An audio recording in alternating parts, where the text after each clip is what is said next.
You know, when we talk about someone seeking asylum in the United States, it really sounds like it's just one single thing, right? But the truth is, US immigration law has built this incredibly complex system with a few totally distinct ways to get protection. It's not one road, it's more like three.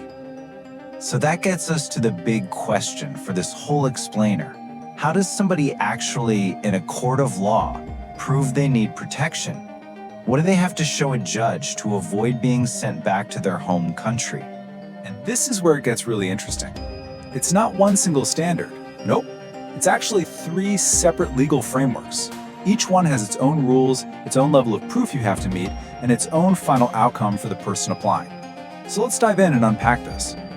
Okay, so here's our game plan. First, we're going to tackle the main event, the asylum framework itself. Then we'll get into the legal hurdles, the stuff that can trip people up. After that, we'll look at the two safety nets, withholding of removal and protection under the Convention Against Torture, or CAT. And to finish, we'll pull it all together with a side-by-side comparison.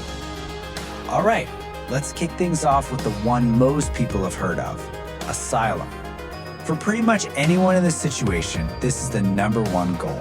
It's the primary form of protection they are hoping to win. So what is asylum, legally speaking? Well, it's a discretionary form of relief. And that word discretionary is absolutely crucial. It means that even if an applicant checks every single legal box, a judge can still say no. The whole case has to be built around a fear of persecution that's tied to one of 5 specific reasons. And here they are, the 5 protected grounds. An applicant has to prove that the harm they're afraid of is happening because of their race, religion, nationality, political opinion, or their membership in what the law calls a particular social group. Now that last category, particular social group, is by far the most complicated one. To qualify, an applicant has to pass a pretty tough 3-part test. First, the group has to be based on a characteristic you either can't change or shouldn't be forced to change, like your family. Second, the group has to be defined with particularity. It can't be too vague. And third, the society in their home country has to actually see that group as a distinct part of the community. So when you boil it all down, an applicant has to prove that the harm they face is bad enough to be called persecution, and that their government is either the one doing it or just can't or won't stop it.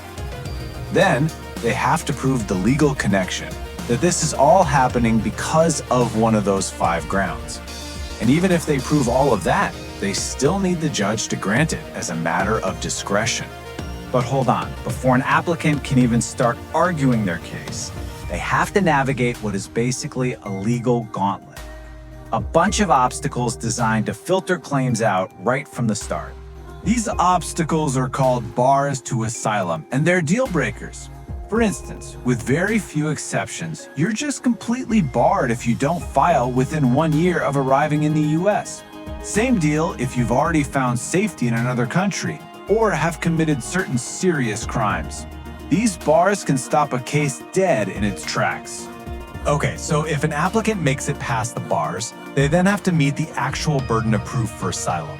The legal standard is known as a well-founded fear. The Supreme Court has said this means you have to show a reasonable possibility that you'll be persecuted if you're sent back. Now, this is the part that gets a lot of people.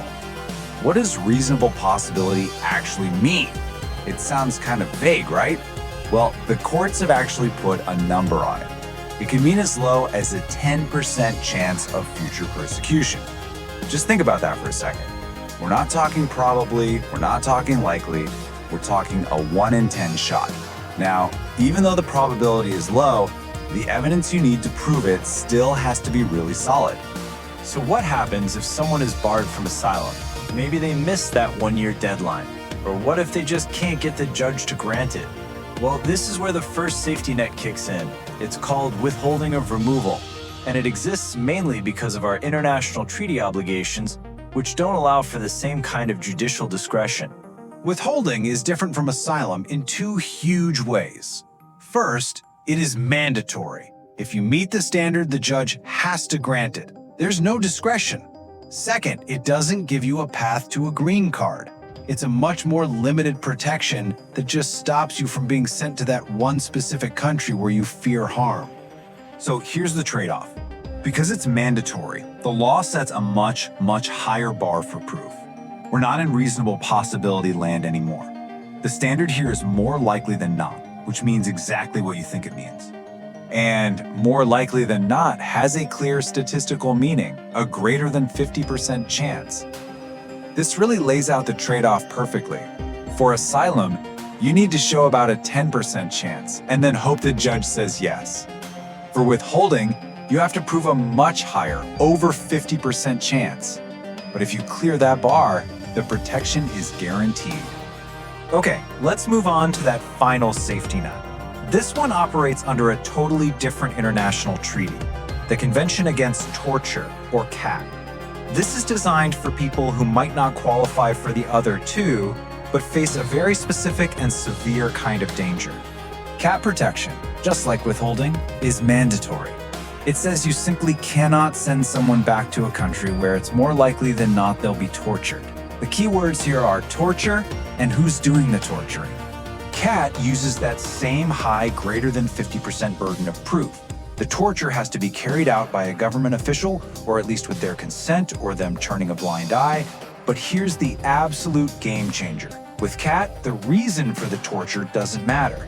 You don't have to link the harm to race or religion or any of those 5 grounds at all. Okay, so we've walked through the 3 different paths. Now let's put them all next to each other to really see how they stack up. This is where it all clicks into place. This chart just lays it all out so clearly. Look at the burden of proof. It jumps from that 10% chance for asylum all the way up to over 50% for withholding and CAT.